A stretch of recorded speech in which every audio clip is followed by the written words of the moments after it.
हिंदू क्या है? हिंदू जो हमारी पहचान आई, ये हमारी अपनी चुनी हुई पहचान नहीं है। अच्छा, तो भारत क्या हिंदुस्तान और इंडिया बोलने से ज़्यादा गर्व देता है? ये हमारी संस्कृति के अगर दृष्टिकोण से देखें तो बहुत सटीक बैठती है, बड़ी रोचक है और वास्तव में जैसी हमारी परंपरा रही है जी, वो भारत कहने से ज़्यादा अच्छे से परिभाषित हो जाती है।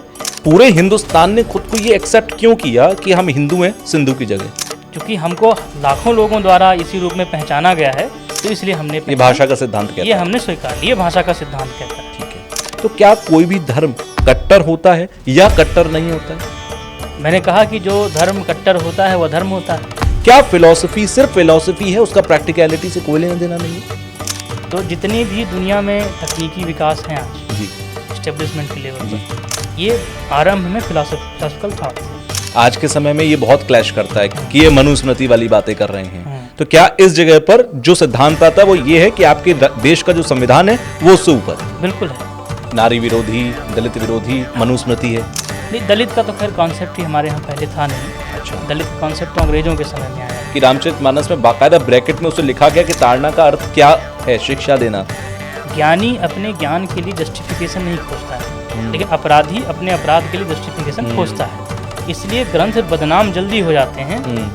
तो धर्मो रक्षति रक्षता कैसे फिर मीनिंगफुल होता है?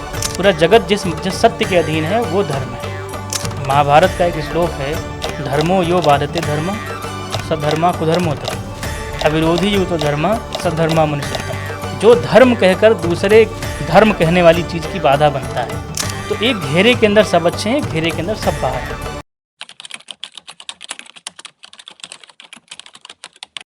नमस्कार, आदाब, सत श्री अकाल। कैसे हैं आप सब लोग? मेरा नाम तुषार कौशिक है और डिजिटल जॉकी का एक और पॉडकास्ट आप लोग देख रहे हैं। इस देश के अंदर कई बार ये आवाजें उठती हैं कि इस देश को हिंदू राष्ट्र बना दिया जाए।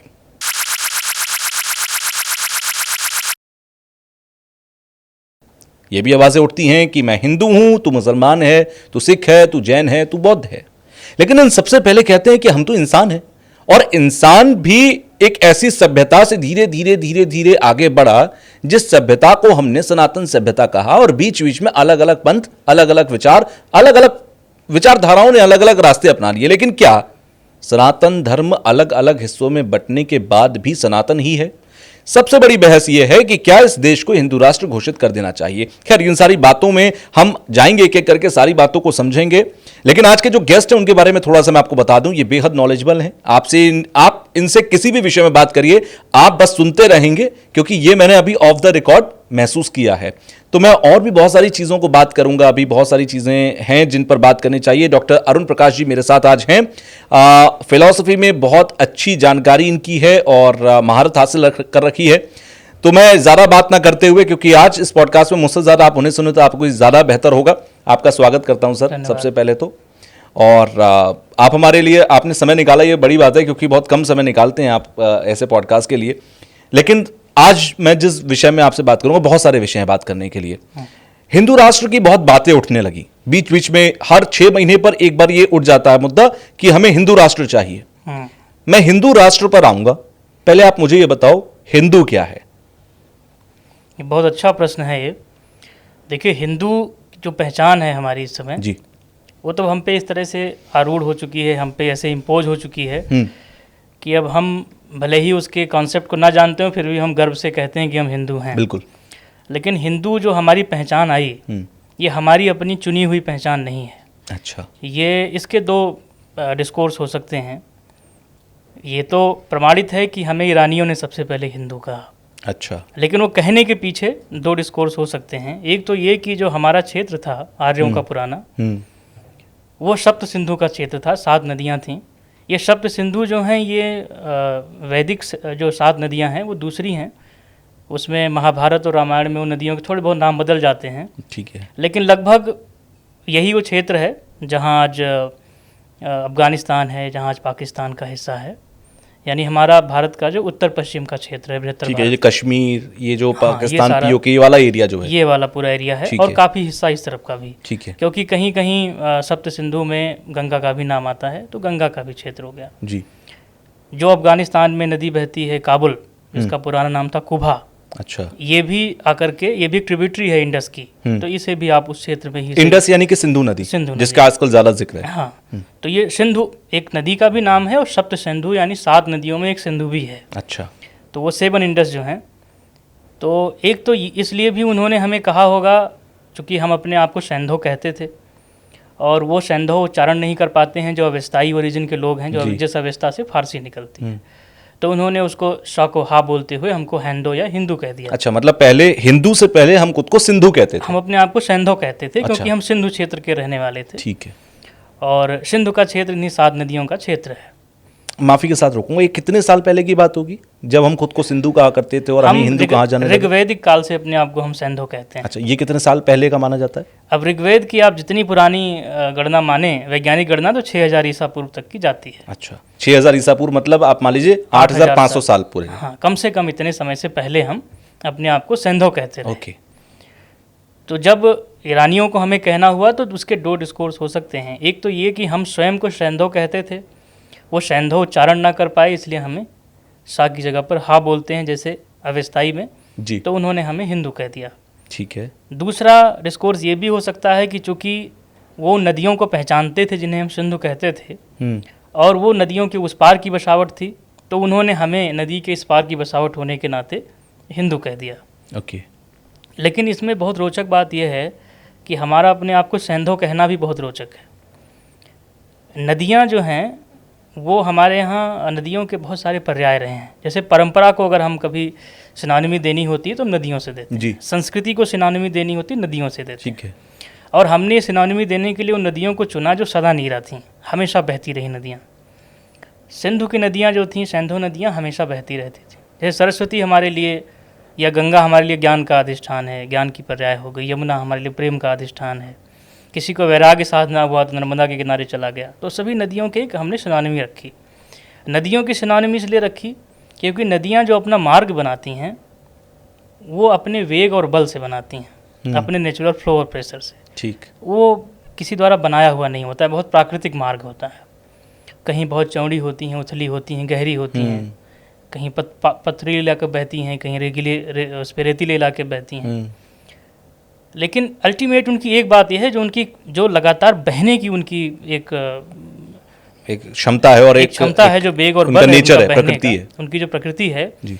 ये सबसे अच्छी सिनोनिमी है ट्रेडिशन की, परंपरा की।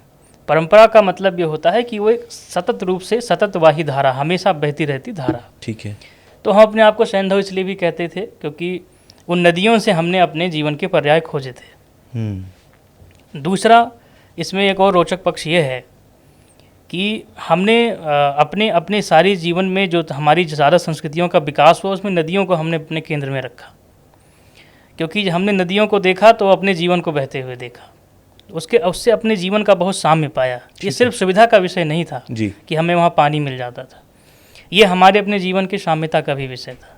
तो इसलिए हमने अपने आप को सैंधो कहा।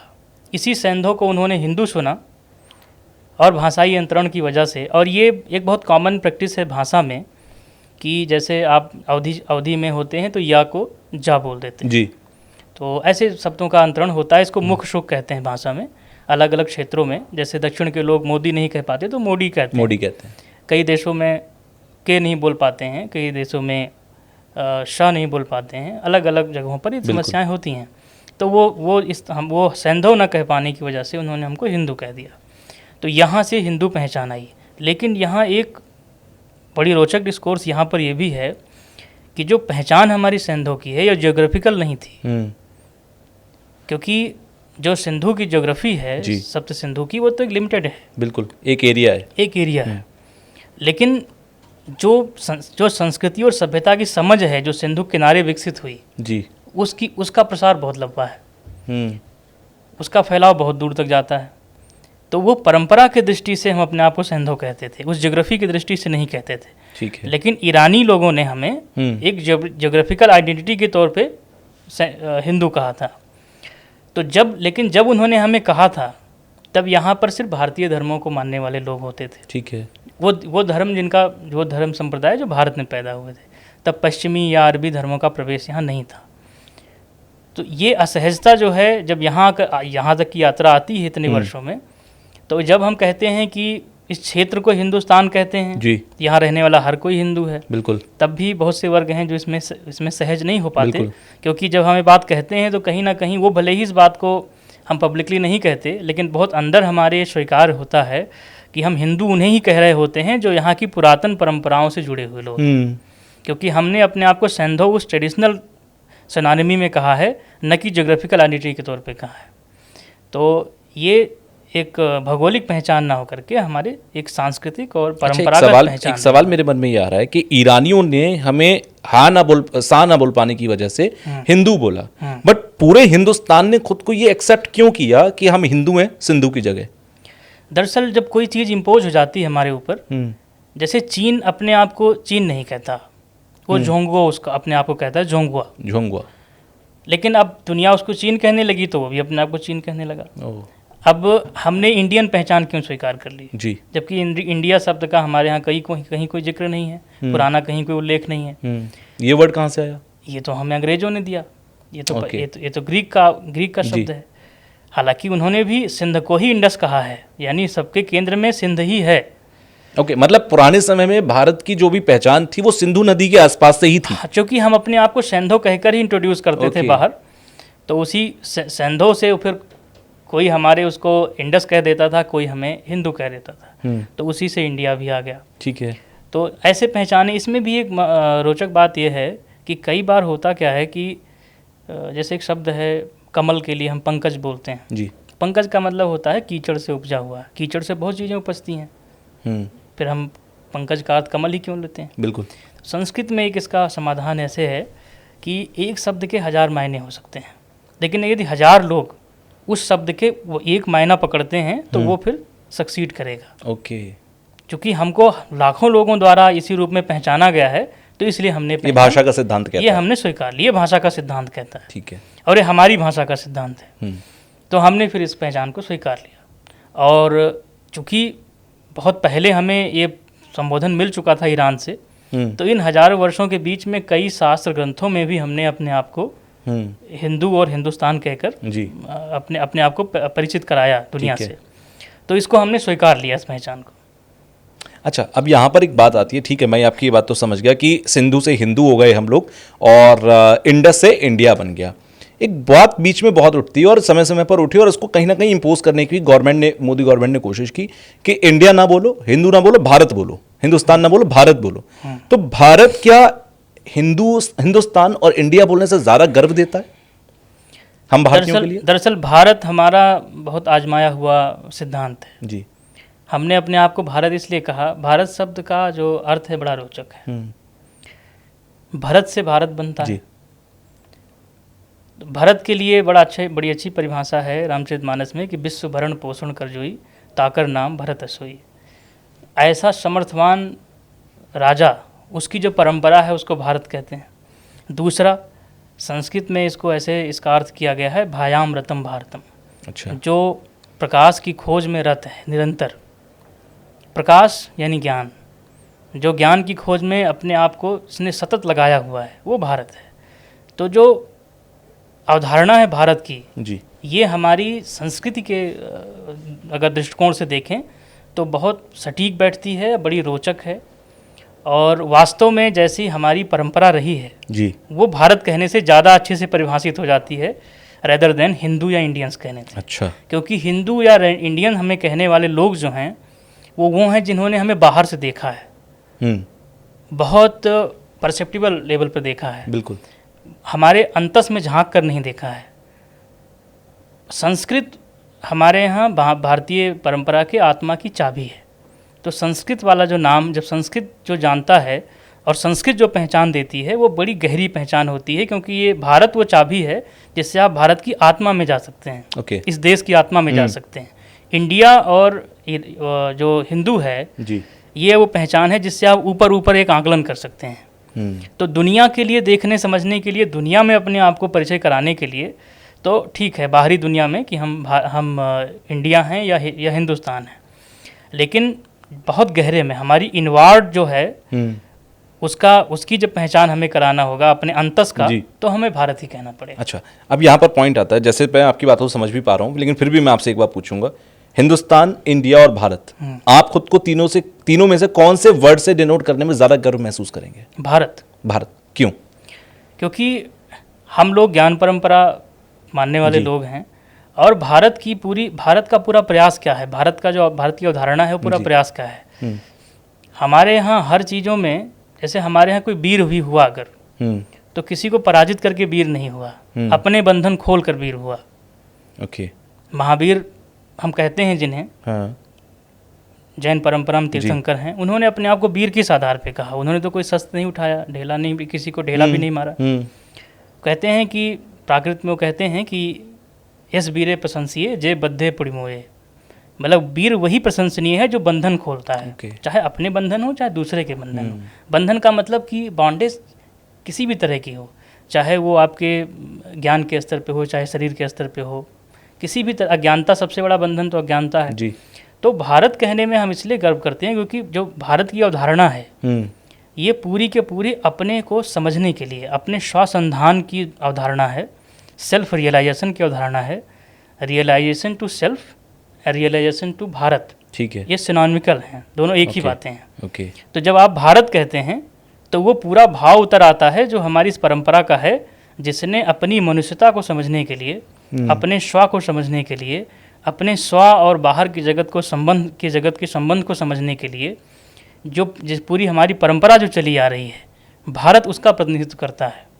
तो इसलिए भारत कहने में हम इसलिए गौरवान्वित हैं क्योंकि हम जब भारत कहते हैं तो अपने आप को उस परंपरा से जोड़ पाते हैं जो मनुष्य की मनुष्यता को समझने के लिए, उसके बाहर के जगत के संबंध को समझने के लिए, अपने गांठें खोलने के लिए, हमारी जो चेतना है उसको उस रूप में देखने के लिए जो पूरी प्रैक्टिस है, इस आइडिया का नाम भारत है। अच्छा, चलिए मैं थोड़ा सा और आगे बढ़ता हूँ, इस मामले को थोड़ा आगे लेकर बढ़ता हूँ।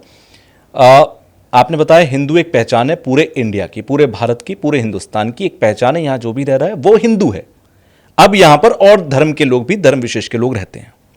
अभी क्या सिचुएशन है कि जो हिंदू है वो एक कास्ट है, वो एक धर्म है, एक रिलीजन है, बाकी लोग जो हैं वो दूसरे लोग हैं, लेकिन वो भले ही हिंदुस्तान में रह रहे हो। ये कब हुआ कि हिंदुस्तान की पहचान जो थी एक बड़े लेवल पे थी, हिंदुस्तान में जो रह रहा है, इंडिया में जो रह रहा है वो हिंदू है, वो कब हिंदू से एक धर्म बन के रह गया केवल? कहां पर ये ग्लिच आया? ये दरअसल जब बाहर के धर्मों के लोग, जब दूसरे क्षेत्रों में जो पंथ उपजे, मुगल आए, तुर्की आए, हाँ, ईसाई आए, उनसे पहले ईरान से हमारा बड़ा गहरा संबंध पुराना रहा, अरब से भी हमारा बहुत गहरा संबंध है। अच्छा, ये तब से नहीं है जब से तुर्की मुगल आए, उससे पहले भी हमारा संबंध है? आने से हमारा संबंध नहीं शुरू हुआ। अच्छा, जब अरब नहीं था जी, तब वहाँ पर दो राज्य होते थे, नज्द और हिजाज। अच्छा, ये कितने साल पहले की बात है? ये अरब तो अभी 19वीं सदी में बना है जी। इससे पहले यही दो प्रांत होते थे वहाँ, और लंबे समय तक ये ऑटोमन संप्रदाय के उसमें साम्राज्य के अधीन रहे। लेकिन उससे बहुत पहले दूसरी शताब्दी ईसा पूर्व में भी जब नबातियों की बसावट थी वहाँ पर जी, तब भी वहाँ नज्द और हिजाज दो प्रांत होते थे। जो नज्द वाला प्रांत है ये वही प्रांत है जहाँ मक्का की मस्जिद है, मस्जिद अल हरम। ओके। अल्लामा इकबाल की एक नज़्म है, जब अपने देश की पहचान कराते हैं तो कहते हैं कि जिसने हिजाजियों से दस्ते अरब छुड़ाया, मेरा वतन वही है, मेरा वतन वही है। मतलब क्या? यानी सबसे पहले जब आइडिया आप अरब कभी आया होगा कि वो एक सोवेनिटी उसकी बने, संप्रभुता आए, तो उसकी राह में बाधा थे हिजाजी लोग। ये कौन होते हैं? मतलब दो राज्य थे वहाँ, हिजाज और नज्द। अच्छा, ठीक है, हिजाजी लोग। तो जो हिजाजी जो थे वो उसके उत्थान में बाधा थे, तो उनसे मुक्ति में जो पहला हस्तक्षेप जो हुआ, ठीक है, वो चंद्रगुप्त मौर्य के समय हुआ। ओके। और इतना पुराना हमारा उस क्षेत्र से संबंध है, वहाँ के लोग तब से यहाँ आते जाते हैं। लेकिन आपने कहा जो ये हिंदू पहचान है ये हमारे ही धर्म पे कब जाके इम्पोज हो गया जी।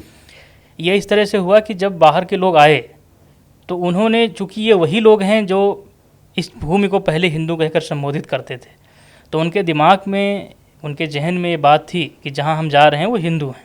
ठीक है। तो उन्होंने हमसे कभी घुलने मिलने का प्रयास नहीं किया। ओके। वो उन्होंने अपने आप को अलग रखा। तो धीरे धीरे जो यहाँ की पुरातन परंपरा से जुड़े हुए लोग थे वही हिंदू आइडेंटिटी के साथ कंफर्ट रहे। जो नए आए उन्होंने अपने को उस पहचान से जोड़ा नहीं, तो वो अपसॉल्व ही रह गए, वो बाहर ही बने रहे। तो इसलिए वो ये डाइवर्सिटी दिखती है बाहर बाहर से। हिंदू राष्ट्र पे आता हूं मैं, जिसका जिक्र मैंने शुरुआत में किया। हिंदू राष्ट्र बनाने की जब हम बात करते हैं तो क्या हम सिर्फ ये कहते हैं, क्योंकि अभी मैं धर्म का जिक्र आपसे कर लिया कि भाई उसमें ईसाई नहीं है, उसमें मुस्लिम नहीं है, अब मुझे ये बताइए क्या हिंदू राष्ट्र की जब मैं बात करता हूं तो उसमें सिख भी नहीं है, उसमें जैन भी नहीं है, उसमें बौद्ध भी नहीं है, क्या ये लोग भी शामिल नहीं होते हिंदू राष्ट्र के अंदर? भारत के संविधान ने जो हिंदू को डिफाइन किया है जी, उसमें हिंदू का मतलब सभी भारतीय धर्म, जिसमें जैन बौद्ध सिख भी आते हैं। ईसाई मुस्लिम? हाँ, ईसाई मुस्लिम नहीं, भारतीय धर्म के। भारतीय धर्म, ओके। सभी भारतीय धर्म के लोगों को कॉन्स्टिट्यूशनली हमारे यहाँ संवैधानिक दर्जा जो है हिंदू का है। अच्छा, जब आप हिंदू कहते हैं ठीक है, तो संवैधानिक रूप से आप जैन बौद्ध हिंदू और सिख सबको संबोधित कर रहे होते हैं। ठीक है। लेकिन जब आप हिंदू राष्ट्र की बात कर रहे हैं, हिंदू राष्ट्र का मतलब यह है कि वो परंपराएं, उन परंपराओं का शासन होना यहाँ पर, उन नीतियों का शासन होना, उन व्यवस्थाओं का शासन होना जो इस ज़मीन से उपजी हुई हैं। हिंदू राष्ट्र कोई रिलीजियस स्टेट की बात नहीं करता है जी, क्योंकि रिलीजियस स्टेट की बात करना भारत के इसमें चित्त में नहीं है, हम लोगों के विचार में ऐसा नहीं है। हमने बहुत से राज्य देखे हुए हैं। चाणक्य को हम एक बड़ा नीतिकार मानते हैं। बिल्कुल। चाणक्य जब अपने अर्थशास्त्र लिख रहे हैं तो कहीं जब ये शंका आती है कि कहीं ये धर्म का अर्थ यहाँ पर इंस्टीट्यूशनल लीजिए, जैसे जो उसके ग्रंथ हैं, शास्त्र हैं, उसके आधार पे, तो अगर कोई भी शास्त्र ग्रंथ, कोई स्मृति या कोई नीति का ग्रंथ जो हमारे रिलीजियसली टेक्स्ट से हमारे आता है, अगर उसके नियम में और स्टेट के जो कॉन्स्टिट्यूशन है उसमें अगर कंट्राडिक्शन होगा तो आप क्या करेंगे? जी, ये सबसे पहले चाणक्य ने सोचा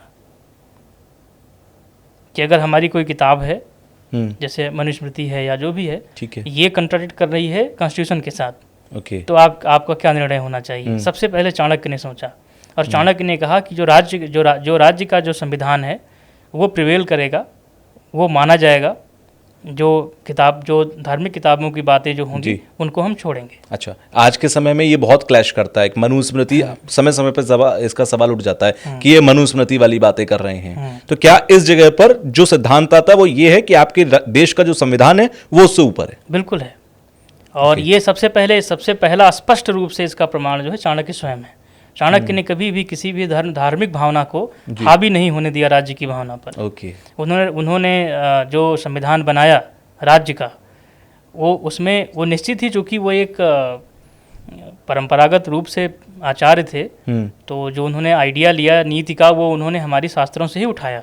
ठीक है। लेकिन उसको भी एक, जैसे हमने भी हिंदू मैरिज एक्ट उठाया है जैसे हमारे इसमें संविधान में भी बहुत से कानून ऐसे हैं जो सीधे सीधे हमारे धार्मिक ग्रंथों से आते हैं। जैसे हिंदू मैरिज एक्ट है। हिंदू मैरिज एक्ट जो है याज्ञवल्क्य की किताब है मिताक्षरा, वो सीधा उसको अडॉप्ट किया गया है, लेकिन उसको कॉन्स्टिट्यूशनली फिर मॉडिफाई किया गया है।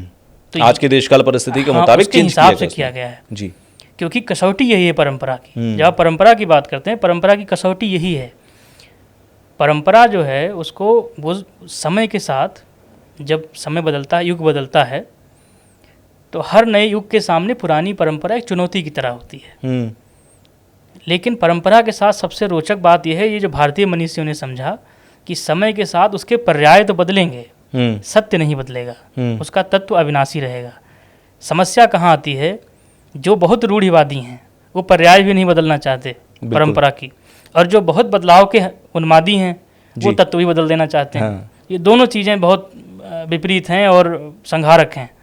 आपको ये समझना होगा कि पर्याय बदलेंगे, क्योंकि एक समय यात्री की कसौटी पैदल चलने से थी, कितना लंबा पैदल चल सकते हैं। आज अच्छी यात्री कसौटी यह है कि आप सेफली अपनी गाड़ी ड्राइव कर लें, यही आपकी यही कसौटी है। पर्याय बदलने का, हमने पर्याय बदला तो कसौटी भी बदल गई जी। लेकिन एक तत्व वही है अभी भी कि सुरक्षित पहुंचना, जहां जाना चाहते हैं वहां तक, तत्व वही का वही रहेगा।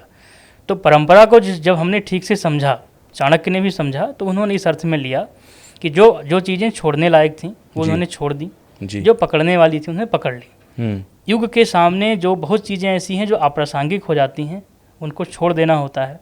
कुछ चीज़ें जो हैं जिन्हें जोड़ने की आवश्यकता होती है, उन्हें जोड़ दिया जाता है। ये दोनों काम चलता रहता है तो परंपरा चलती रहती है।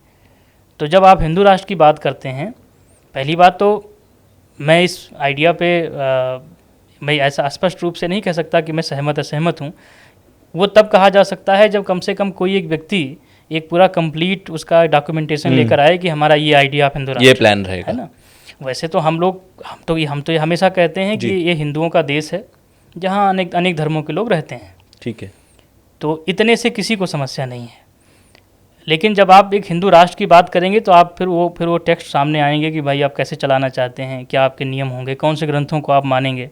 और खासकर ये बात तब ज़्यादा ज़रूरी हो जाती है जब हमें दूसरे देशों से पता लगे या उनके गतिविधियों से पता लगे कि इसको गजबाए हिंद बनाना है।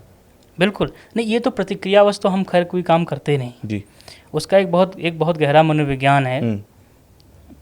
हम जो भारतीय लोग आज हैं, हम भारतीय लोग व्यवहार से आधे मुसलमान हैं और आधे ईसाई हैं। मैं फिर से समझूंगा इस बात को। हम जो भारतीय लोग हैं जी, ये अपने व्यवहार से, अपने आचरण से हम आधे मुसलमान हैं आधे ईसाई हैं। कैसे? क्योंकि जितनी भी हमारे यहाँ नया इंफ्रास्ट्रक्चर डेवलप हुआ, ये सब वेस्टर्न आइडिया था, हमने उसके हिसाब से अपने आप को ढाला। ओके। चाहे हमारा वस्त्र विन्यास हो, कपड़े पहनना हो, ठीक है। हमने अपने कंधों को तो पूंछ करके कोट नहीं बनाई, हमने कहीं से देखा और हमें ठीक है उठा लिया वहाँ से। हम नहीं जानते सड़कों पे कैसे चलना है, हमने सड़कें बनाई, हमने वाइट स्ट्राइप बनाई। मेजॉरिटी लोग नहीं जानते कि इसका क्या महत्व है, क्या मतलब है, क्योंकि वो हमारे यहाँ का आइडिया नहीं है। बिल्कुल। तो फिर लेकिन धीरे धीरे हमने उसमें ढाला। हम अब कहते हैं कि हम सिविक सेंस में आ गए और धीरे धीरे उसमें ढालते हैं। तो थॉट प्रोसेस के लेवल पे बहुत हद तक हम ईसाई हैं क्योंकि वो आइडिया उनका था, और बहुत हद तक मुसलमान हैं। मुसलमान क्यों हैं? हमारे अंदर की जो प्रतिक्रिया है ना, जो हमारा एक्सट्रीमिज़म है, ये हमारी ज़मीन से नहीं मिला है, ये हमें मुसलमानों से मिला है। जैसे? क्योंकि जो ये समूह बना करके और अपनी कोई बात मनवाने की जो वृत्ति है भारत में, ये हमारी परंपरा की वृत्ति नहीं है, ये हमें इस्लाम से मिला है। इसे किसी एग्जाम्पल पे आप सेट करके बताएंगे? जैसे धार्मिक रूप से संगठन बनाना। अच्छा, ओके। तो ये हमारी परंपरा नहीं है। मैं एक बात फिलॉसफिकली कहता हूँ कि एक साधु जी अपने सत्य के सहारे सहस्त्र के सामने खड़ा हो सकता है, 1000 के सामने, और एक 60 सहस्त्र को इकट्ठा करके अपने को सत्य मनवा लेता है। हमारी परंपरा साधु की परंपरा है। हम अपने सत्य के सामने सहस्त्र के समक्ष खड़े हो सकते हैं, सत्य के साथ, अपने सत्य के साथ हम 1000 के सामने खड़े हो सकते हैं। लेकिन सत्य तो प्रताड़ित होता है, लंबे समय तक प्रताड़ित होता है। ये भी बहुत बातें हैं। जब हमने इसको ये हमने बहुत ज़्यादा सुन लिया है तो इसे मान लिया जी। हाँ, बहुत गहरे में नहीं, ऐसा नहीं। वैसे भी अगर देखा जाए, अगर सच की लड़ाई लड़नी है तो बड़ी लंबी लड़नी पड़ेगी, और क्योंकि झूठ वाले लोग ज्यादा हैं। सच कोई इन्फॉर्मेशन नहीं है जी। सच देखिए, लड़ाई जो है सच की नहीं है, सच को सच साबित करने की लड़ाई है। एग्जैक्टली। लड़ाई सच की कोई नहीं है। सच से कौन लड़ सकता है?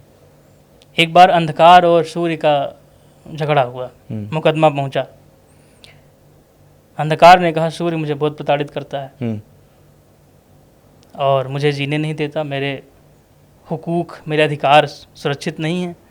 तो आदेश हुआ सूर्य को कि भाई उसकी पेशी हो, वो भी आए, दोनों की बातें सुनी जाएं, क्योंकि अब जिस पर आरोप है वो भी सामने होगा तभी तो निर्णय हो पाएगा। तो सूर्य आया तो फिर अंधकार को बजाना पड़ा वहाँ से, क्योंकि वो तो वहाँ खड़ा नहीं हो सकता। ये संघर्ष यही चलता रहा हमारे यहाँ कि आरोप तो लगाते हैं, सत्य जो है उसका संघर्ष क्या है, उसको सत्य साबित करने का संघर्ष है। सूर्य खुद को सूर्य साबित करने लगे तो वो भी बहुत प्रताड़ित होगा, क्योंकि आप जिनसे साबित करवाना चाहते हैं, जिनके सामने आपको सिद्ध करना है, उनको मानना हो तो पहले ना मान लें हो। तो सारी जो मेहनत है ना सत्य की, वो अपने को साबित करने की है। सत्य के का किसी से संघर्ष नहीं है, जैसे सूर्य का अंधकार से कोई संघर्ष नहीं है जी।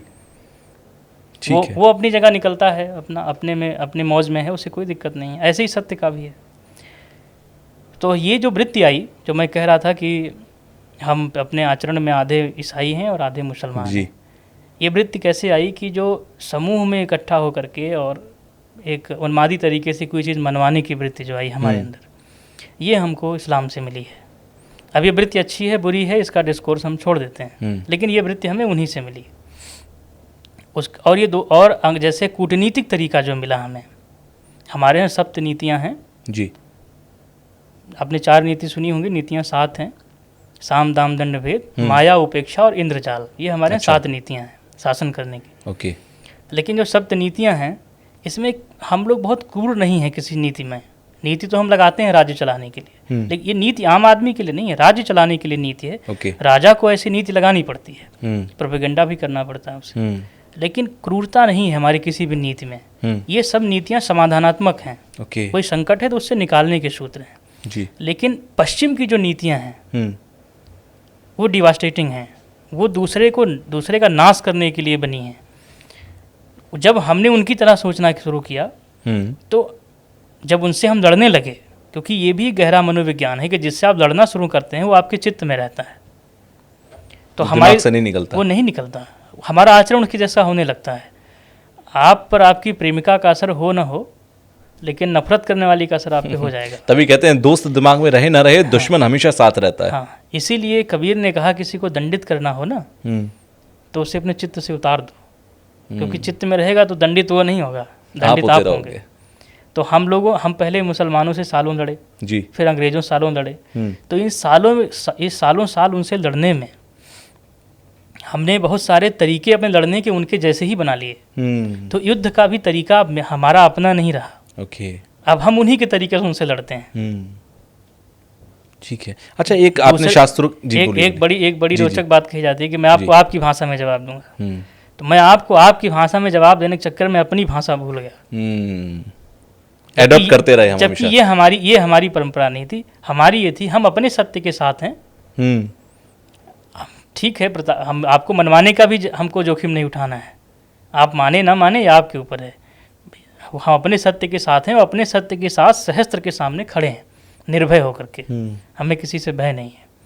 जब हम भयभीत हुए और हमें अपने सत्य को सिद्ध करने के लिए संख्या की आवश्यकता पड़ी जी, वहाँ से हमारी जो हमारी एक पारंपरिक यात्रा है, हमारी चेतना जिस अनुरूप कार्य करती है, उसके खिलाफ हम जाके उसी से लड़ गए। अच्छा, आपने शास्त्रों का जिक्र किया था, मनुस्मृति का मैं एक बार लूंगा, एक सवाल लूंगा, फिर मैं आगे बढ़ता हूँ। मनुस्मृति इतनी बदनाम क्यों रहती है?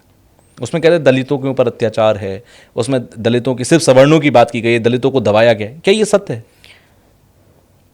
ऐसा हमारे यहाँ इतिहास में ऐसा कोई प्रमाण नहीं मिलता कि किसी राजा ने मनुस्मृति को संविधान की तरह लागू किया हो। ओके। वो किसी की, जैसे आप एक स्कॉलर हैं और आप एक भावना रखते हैं कि इस देश को ऐसे चलाया जाना चाहिए, ठीक है, जिसमें विद्वानों को ऐसे रखें, महिलाओं को ऐसे रखें, पुरुषों को ऐसे रखें, आप एक किताब लिख दीजिए, ठीक है।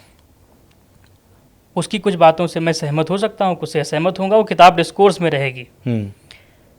लेकिन जब तक राज्य उसे संविधान की तरह नहीं स्वीकार लेता है, तब तक आप इस बात का आधार नहीं बना सकते कि उस किताब की वजह से किसी पर अत्याचार हुआ।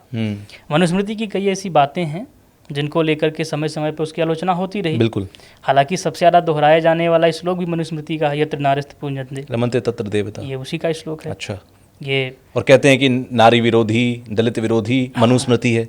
नहीं, दलित का तो खैर कॉन्सेप्ट ही हमारे यहाँ पहले था नहीं। अच्छा। दलित का कॉन्सेप्ट तो अंग्रेजों के समय में आया है। हमारे यहाँ दलित शब्द के पीछे कोई ऐसा कॉन्सेप्ट नहीं है। वो शायद वर्ण और धर्म के ऊपर बात उठती है। हमारे यहाँ देखिए, वेद का ज्ञान जो है जी, वो चातुर्वर्णिक है। चारों वर्ण के लिए वेद का ज्ञान है, कोई उससे वंचित नहीं है। पढ़ने का अधिकार ब्राह्मणों तक सीमित किया गया जी, ये बात भी सही है, लेकिन सभी ब्राह्मणों को वेद पढ़ने का अधिकार था ऐसा भी नहीं है। और एक ब्राह्मण को सारे वेद के भी अधिकार नहीं थे। अच्छा। उसमें उसके पीछे का दर्शन इनका ये था कि जैसे आप न्यूक्लियर रिएक्टर कहीं लगाते हैं तो न्यूक्लियर रिएक्टर से बनने वाली बिजली का अधिकार तो हर व्यक्ति को है जी, भले ही वो न्यूक्लियर शब्द भी ना जानता, उसका विज्ञान तो दूर की बात है, वो जानता भी ना बिजली कैसे बनती, तो भी उसके उपयोग करने का अधिकार है। लेकिन न्यूक्लियर रिएक्टर में काम करने का अधिकार न्यूक्लियर विज्ञानी का ही होगा। तो वेद पढ़ने का अधिकार सीमित किया गया, लेकिन वेद का ज्ञान चतुर्वर्णिक था, सबके लिए था। कई बार एक बड़ा अच्छा प्रसंग आता है जहाँ ऋषि शौनक, जो वेदव्यास जी के प्रिय शिष्य हैं जी, वो कहते हैं कि जो वैदिक है उसे हम विद्वानों को लौकिक बनाकर हर लोगों को पहुँचाना हमारा धर्म है, ये वेद का आदेश है हमारे लिए। ओके। तो जो स्कॉलर्स थे वो पढ़ते थे, जैसे कोई वैज्ञानिक बहुत गहरे विज्ञान को पढ़े और आसान भाषा में आके हमें समझाए। ये परंपरा कहीं बीच में छूट गई, कहीं मेरी जिज्ञासा में कमी हो गई या आपकी प्रतिबद्धता पे कमी हो गई, तो इसलिए ये थोड़ा सा संबंध गहरा हो गया। ठीक है। जिन जिन जिन वर्णों तक उन्हें पहुंचाना था वो संबंध थोड़ा सा दोनों के बीच खाई बन गई। उसके दोनों कारण थे। आप जिज्ञासु हैं, आप सवाल पूछ रहे हैं तो मैं जवाब दे रहा हूँ जी। आप हमसे नहीं पूछते तो हम नहीं बता रहे होते। तो एक तरफ कहीं जिज्ञासा की भी कमी आई, उस इच्छा की भी कमी आई जानने की। दूसरी तरफ मेरी प्रतिबद्धता में भी कमी आ सकती है। मैं घमंडी हो सकता हूँ या अपना धर्म विमुख हो सकता हूँ, जो जिम्मेदारी मिली है उसको ना मानूं। बिल्कुल। तो ये दोनों कारण थे, लेकिन ज्ञान वो सबके लिए था, उससे कोई उसके ज्ञान कोई वंचित नहीं थी। हाँ, लेकिन पढ़ने का वही है, जैसे ज्ञान अधिकारी व्यक्ति के हाथ में होना चाहिए। बिल्कुल। तो वो उसका अधिकार अर्जित करने की एक व्यवस्था थी। जो अधिकार अर्जित कर लेते थे वो पढ़ते थे। और ऐसा भी नहीं कि सारे ब्राह्मणों को अधिकार अर्जित था। ब्राह्मणों में बहुत से वर्ग थे जिनको वेद पढ़ने का अधिकार नहीं था। ओके। ये अधिकार देता कौन था और नहीं देता कौन था? उस समय ऐसी विद्वत परिषदें होती थीं, ओके, सभाएं होती थीं, जो जिससे तय होता था। अच्छा, मतलब किसी को वेद पढ़ना है तो पहले आपको एक, जैसे आज हम यूनिवर्सिटी में जाते हैं, हमें किसी कोर्स में दाखिला लेना है तो वहाँ पर हमें पहले दाखिला लेना है, वो सारी प्रोसेस को फॉलो टेस्ट होता है आपका। बिल्कुल। एक आपका बेसिक लर्निंग टेस्ट होता है। अब देखा जाता है कि आप पढ़ पाएंगे कि नहीं पढ़ पाएंगे।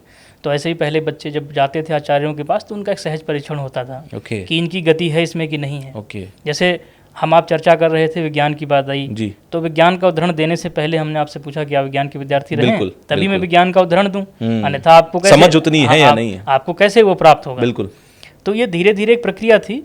तो जो उससे जुड़े ऐसे बहुत से ब्राह्मणों का विषय आता है कि जो गए गुरुकुल में और उनसे कहा गया वेद पढ़ने को, तो मना कर दिया आचार्यों ने कि हम आपको नहीं पढ़ा सकते। तो उसके पीछे एक और बड़ा गहरा कारण था कि वेद में उच्चारण का बड़ा महत्व है। और एक वर्ण के, जैसे आ है एक वर्ण है, एक वर्ण के 18 उच्चारण होते हैं। अच्छा, आ के भी 18 उच्चारण हैं। तो इसलिए वेद पढ़ना मतलब पढ़ना का मतलब रिसाइट करना जी। ऐसे बुक की तरह पढ़ने से मनाही किसी को नहीं रही। रिसाइट कौन करेगा? तो भाई जो इतनी अच्छी उच्चारण जिसकी होगी, जो भाषा विज्ञान इतना अच्छा जानता होगा, वही उसको उच्चारण कर पाएगा जी। क्योंकि वेदों ने अपनी भाषा को छंदसी कहा है। छंदसी का मतलब यह है कि बहुत मीटर पे फिक्स है वो। उनके मीटर के साथ कोई समझौता नहीं, फ्रीक्वेंसी पे किस अक्षर को कैसे बोलना है, बिल्कुल कोई समझौता नहीं हो सकता। जैसे सबसे नया ग्रंथ हमारे में यहाँ धार्मिक रूप से गुरु ग्रंथ साहब है जी। हर पद के नीचे उसका राग लिखा हुआ है कि ये राग धनासरी में ही गाया जाएगा। अच्छा, आप गुरु ग्रंथ साहब को ऐसे नहीं पढ़ सकते।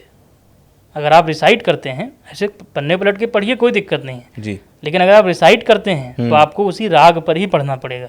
ओके। तो इसलिए फिर वो जैसे फिर उसका ज्ञान होना जरूरी है, फिर उसका ज्ञान लेना जरूरी है। जिनमें राग नहीं है जी, नहीं है, लेकिन जब पढ़ा जा रहा है गुरु ग्रंथ साहब तो सुनने का अधिकार सबको है। ओके। लेकिन पढ़ने का अधिकार लिमिटेड है।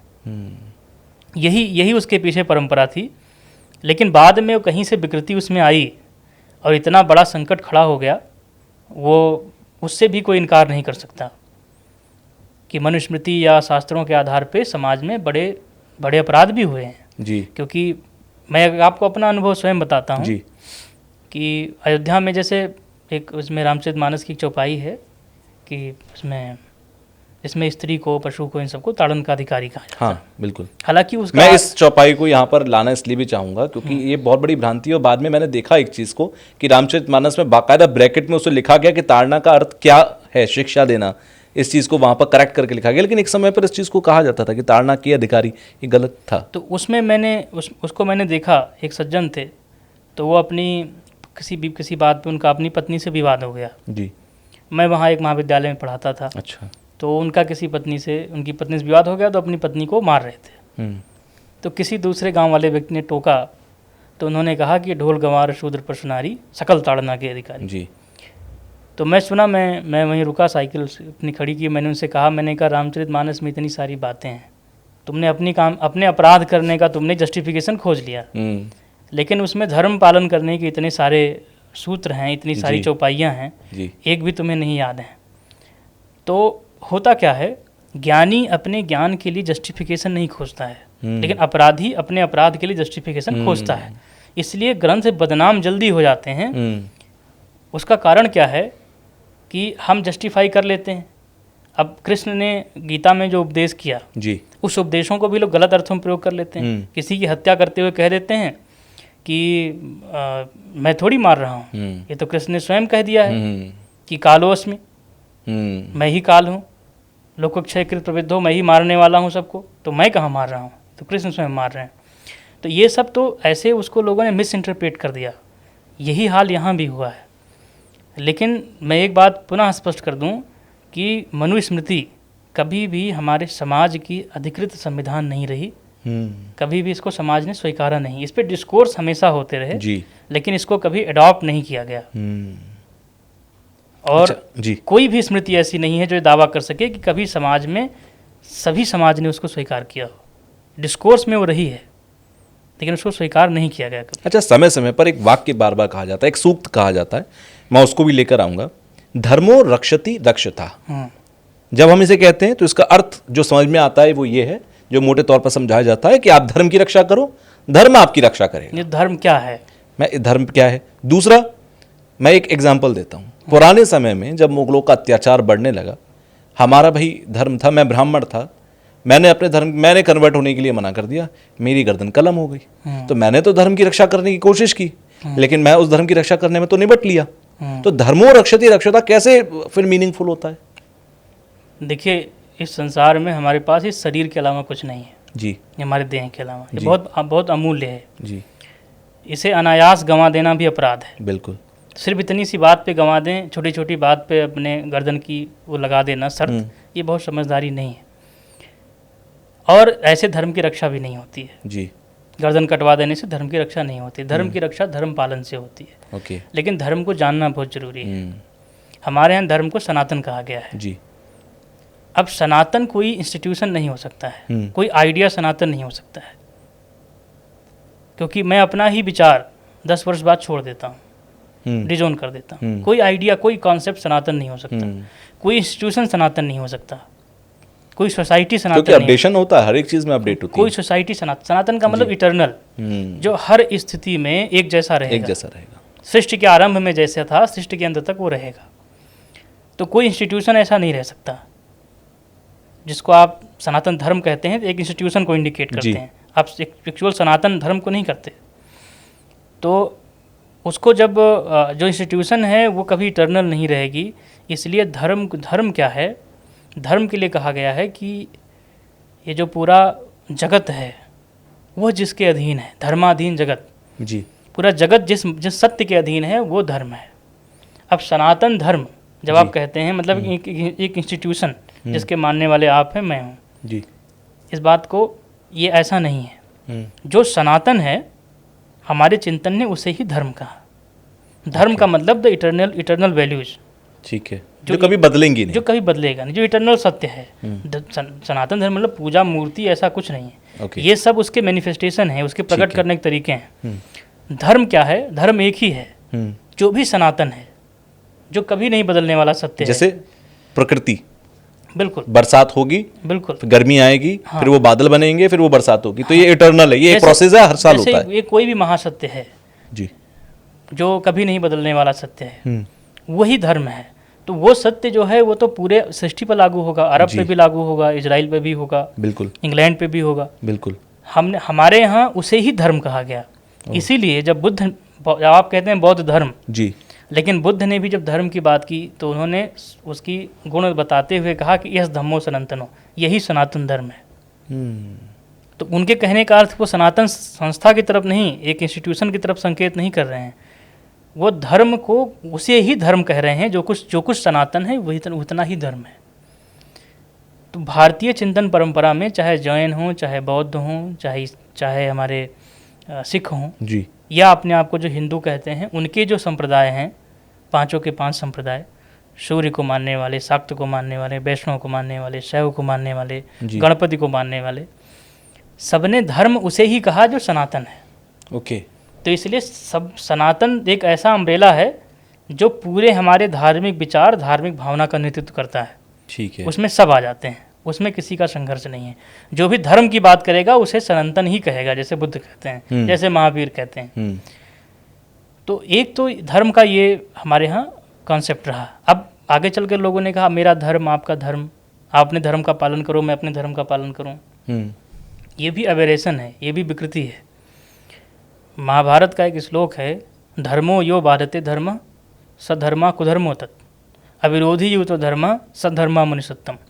जो धर्म कहकर दूसरे धर्म कहने वाली चीज़ की बाधा बनता है, जैसे धर्म कहकर आप कुछ कर रहे हैं, धर्म कहकर मैं कुछ कर रहा हूँ, लेकिन हमारा परस्पर टकराव है, तो ये दोनों धर्म है। Oh good. धर्म है अविरोधी होता है, क्योंकि जो इटर्नल है उससे किसी का संघर्ष नहीं है। जी, संघर्ष के लिए सेम है। संघर्ष दुनियावी चीज़ों का होता है, संघर्ष बहुत वर्ल्डली चीज़ों का होता है। संघर्ष हमारी आपकी इच्छाओं का होता है, हमारी आपकी आवश्यकताओं का होता है, हमारे आपके परिग्रह का होता है, पोजीशंस का होता है। जो इटर्नल सत्य है उसका किसी संघर्ष नहीं है, इसलिए धर्म अविरोधी होता है। आपने धर्म रक्षति रक्षिता कहा जी, सबसे सुंदर उदाहरण राम है जी। रक्षिता स्वस्य धर्मस्य स्वजनश्चा रक्षिता, ऐसा महाभारत में राम कहते हैं, रामायण में ऐसा कहते हैं।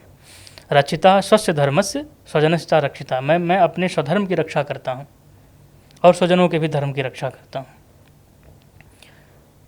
धर्म की रक्षा का मतलब क्या है कि मेरा जो स्व है, स्व का मतलब मेरा जो इंडिविजुअल सेल्फ है, उसका जो एक इटर्नल प्रिंसिपल है, उस पर बने रहना ही मेरे धर्म की रक्षा है। मैं इसको बहुत आसान भाषा में समझाता हूँ। इस जगत में कोई आदमी अच्छा नहीं होता, कोई आदमी बुरा नहीं होता। अच्छाई बुराई हमारे घेरे में होती है। नकली दवा का व्यवसायी जब उसका अपना बेटा बीमार होता है तो अपने फैक्ट्री की दवाई खिलाएगा? नहीं, असली दवा की दुकान खोजता है। बिल्कुल। जो बहुत अपराधी हैं, दूसरी स्त्रियों पर कुदृष्टि रखते हैं, अपनी लड़की की तरफ कोई बुरा देखे तो वो उसके प्राण लेने को उतारू हो जाते हैं। बिल्कुल। जो दूसरे को बहुत सहजता से गर्दन काट देता है, अपने बच्चे पे खरोंच नहीं आने देना चाहता है। यानी एक घेरे के अंदर जो बलात्कारी भी है ना, वो एक घेरे के अंदर बलात्कारी नहीं, अपनी माँ से बलात्कार नहीं करता, उस घेरे के बाहर है, उस घेरे के बाहर बलात्कार। तभी कहते हैं कि डायन भी 7 घर छोड़कर वार करती है। हाँ, उस घेरे के भीतर जी। वो घेरा कितना छोटा है, मैं अपनी शरीर पर चोट नहीं चाहता, लेकिन बेरहमी से दूसरे को मार सकता हूँ। मैंने अपना घेरा, वो अपनी संवेदना का जो घेरा है जी, वो अपने शरीर तक सीमित रखा है। कुछ लोगों ने इसको अपने परिवार तक कर लिया। कुछ लोग जाति या कम्युनिटी के नाम तक भी चले जाते हैं कि अपनी जाति का होगा तो नहीं मारेंगे, दूसरी जाति का होगा तो मार देंगे। तो एक घेरे के अंदर सब अच्छे हैं, घेरे के अंदर सब बाहर हैं। तो जिस घेरे के अंदर आप अच्छे हैं, अपनी जैसी संवेदना आप अपने शरीर के लिए चाहते हैं, ऐसी संवेदना दूसरे के लिए चाहना, यही तो स्व की संवेदना है। और ये जितना बड़ी, इसका घेरा जितना बड़ा होगा जी, हमारी स्व का प्रसार जितना बड़ा होगा, ये जगत उतना करुणा में होगा। तो ये जो स्व का जो जिस हम अपने उस घेरे के अंदर जो व्यवहार करते हैं, यही हमारा धर्म है। अच्छा, धर्म के लिए कट्टर हो जाना, मैं इस पॉइंट पर आना चाहता हूँ। आजकल एक नई बहस ये है कि तुम क्या अपने धर्म के लिए कट्टर हो। पहले ही हम एक धर्म विशेष के लिए सुनते थे, अब हिंदू भी कहने लगे कि हम कट्टर हिंदू हैं। तो क्या कोई भी धर्म कट्टर होता है या कट्टर नहीं होता है? मैंने कहा कि जो धर्म कट्टर होता है वह धर्म होता है, ऐसा व्यास जी कहते हैं। धर्म कहकर अगर मैं आपके रास्ते में खड़ा हो गया कि मैं अपना धर्म की रक्षा में आपको रोक रहा हूँ, तो ये तो अधर्म हो गया। धर्म का किसी संघर्ष क्यों होगा? जब धर्म जो है इटर्नल है, उसकी दुनियावी चीज़ों से कोई उसका मतलब नहीं है। संघर्ष हमारी आपकी आवश्यकताओं का है, संघर्ष हमारी आपकी इच्छाओं का है, हमारी आपकी कामनाएं हैं जी। एक भूमि पर आप शासन करना चाहते हैं, लेकिन मैं बैठा हूँ जी। हमारी आपका संघर्ष भूमि को लेकर है। आप सहारा लेते हैं धर्म का जी। धर्म का सहारा लेना आसान है, जबकि धर्म कोई, मैंने कहा कोई संस्था धर्म नहीं हो सकती है। धर्म एक अवधारणा है जो हम सबको धारण करता है। वो कोई एक संस्था नहीं हो सकती, जैसे एक क्लासिफिकेशन है, ऐसा नहीं है। लेकिन जब आप ये कहते हैं कि कट्टर होना अपने धर्म के लिए जी, तो जैसे जो धर्म मैंने कहा, अपनी स्व की संवेदना, मैं इसके लिए कट्टर हूँ। एक भिक्षु पानी में गिर गई, एक आचार्य थे उसको निकालने लगे, उनके हाथ में काट लिया, उसने छूट गई। दोबारा उन्होंने प्रयास किया, फिर भिक्षु ने काट लिया। अब वो तो उसे बचाना चाहते, लेकिन भिक्षु क्या जाने कि बचाना चाहते, फिर काट रही है। उनके शिष्यों ने कहा कि महाराज, ये नहीं समझ रही है आपकी साधुता को, इसे मर जाने दीजिए, छोड़ दीजिए। साधु ने कहा कि जब ये अपना भिक्षुपना नहीं छोड़ रही, मैं अपनी साधुता कैसे छोड़ दूं? अगर इसके लिए आप कट्टर हैं तो आपका स्वागत है। अपने मूल्यों को पालन करने में अगर आप कट्टर हैं तो अच्छी बात है।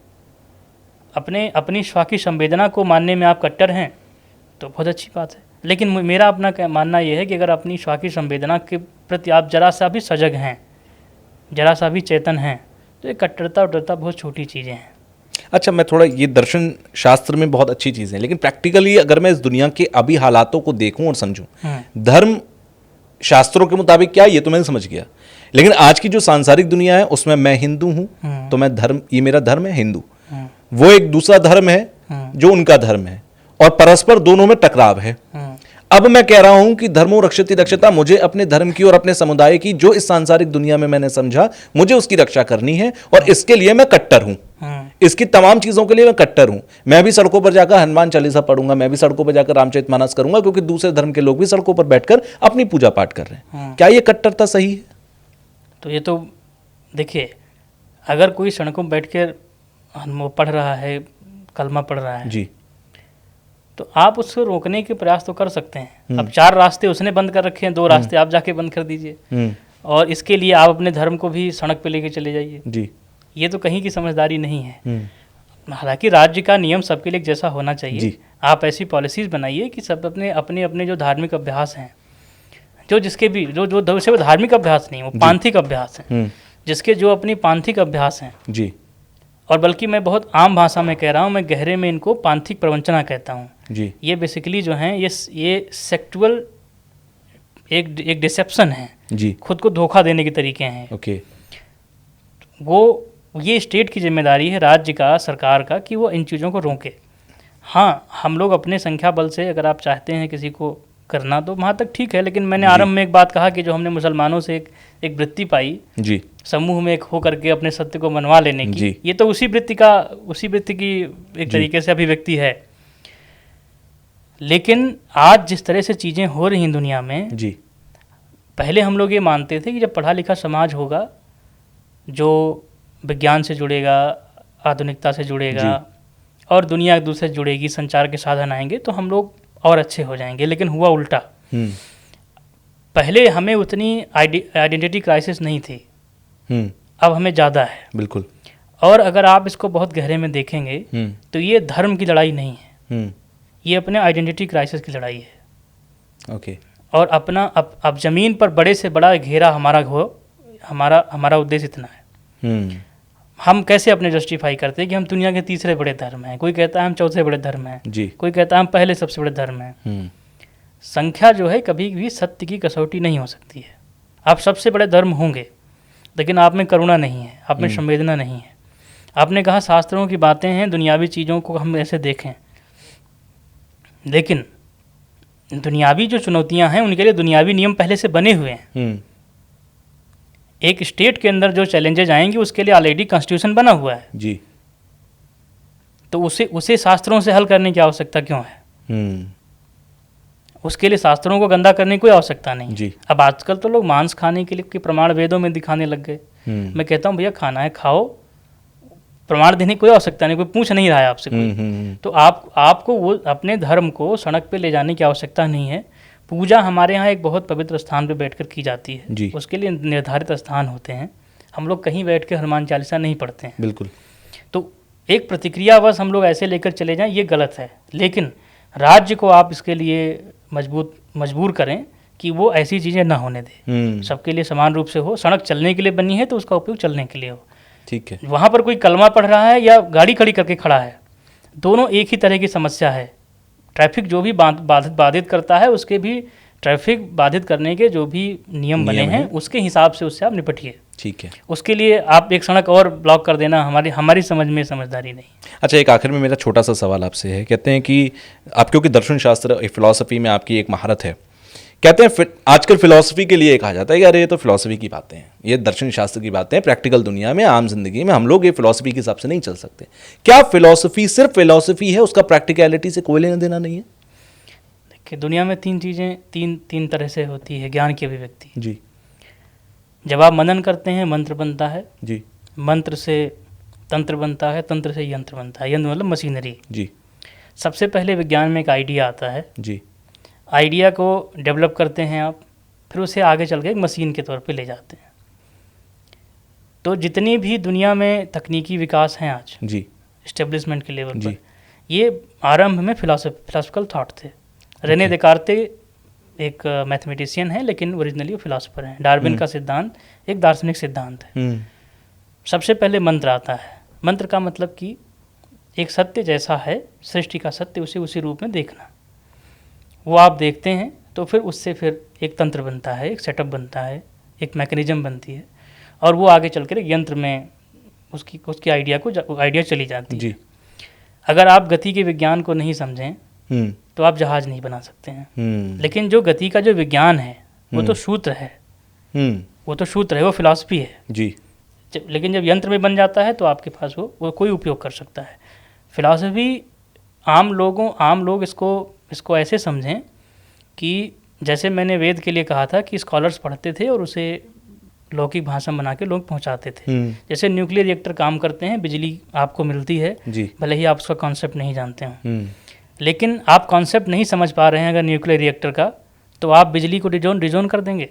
बिल्कुल नहीं। इसके प्रोडक्ट आप तक, ये जो कुछ आप जीवन आज एंजॉय कर रहे हैं, एक अच्छा जीवन, ये एक दार्शनिक सिद्धांतों की ही परिणति है। एक सिद्धांत से विज्ञान बिना, विज्ञान से वो उसी की परिणति है। इक्विपमेंट में तो ऐसा तो नहीं कि उसके रिजल्ट को तो आप एंजॉय करेंगे लेकिन कॉन्सेप्ट को आप डिनाउंस कर देंगे। तो अगर कॉन्सेप्ट को अगर आपको लगता है कि ये ऐसी ही चीज़ है तो आप उसके रिजल्ट को भी डिनाउंस कर दीजिए। बड़ा अच्छा लगा मुझे आपसे आज मिलकर, क्योंकि बहुत सारे टॉपिक्स और भी मेरे जहन में थे, बट लगभग 1 घंटे का समय हो गया है, तो मैं चाहता हूं कि हम उसे दूसरे पॉडकास्ट में कभी कवर करें। तो मैं एक चीज़ मोटे तौर पर समझाऊं फिलॉसफी को लेकर कि ये हर चीज़ का कॉन्सेप्ट जो है वो फिलॉसफी है। ये सही वर्ड होगा इसको डिनोट करने के लिए। शुक्रिया, आप आए हमारे पॉडकास्ट में, बहुत सारी चीज़ों पर समझा, क्योंकि धर्म, हिंदू राष्ट्र, हिंदू, ये बड़ी विवादित चीज़ें हैं। कोई कॉन्सेप्ट में जाना नहीं चाहता, सब वो मान लेते हैं जो हमें व्हाट्सएप पे मिला पढ़ने के लिए, जो हमें गूगल पे मिल गया पढ़ने के लिए। कोई उसके पीछे पलट कर नहीं देखता कि पन्नों में क्या लिखा है, किताबों में क्या लिखा है, शास्त्रों में क्या लिखा है, किसी को मतलब नहीं है, क्योंकि 2 मिनट मैगी का ज़माना है, तो 2 मिनट में जो मिल जाए वही सत्य है हमारे लिए। ये दुनिया है। चलिए, बहुत बहुत धन्यवाद सर, आप आए और आपसे इतनी सारी बातें हुई। Thank you.